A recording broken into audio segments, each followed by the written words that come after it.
భక్సింగ్ గారు ఆ యొక్క బైబిల్ పల్లవి పాటించేటప్పుడు ఆది కాండం నుంచి ప్రకటన వరకు అన్ని అధ్యాయాలు ఉండేవాళ్ళే బైబిల్ పల్లవి పాడాలనేవాళ్ళు.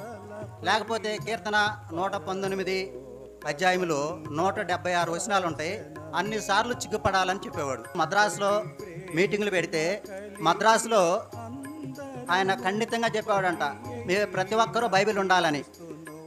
అసలు భక్సింగ్ గారు ఆ మద్రాసు పట్టణంలో బైబిళ్ళే దొరకలేదంట.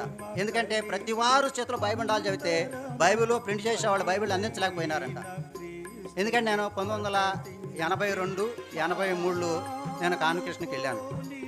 ఎబ్రోన్లో వీళ్ళందరూ ఇలా పాటలు పాడుతుంటే కొంతమంది మిషనరీలు ఇక్కడ ఇండియాలో పరిచర్య ఎట్లుంటుంది, భక్సింగ్ గారి పరిచర్య అని చూస్తానికి వచ్చారంట.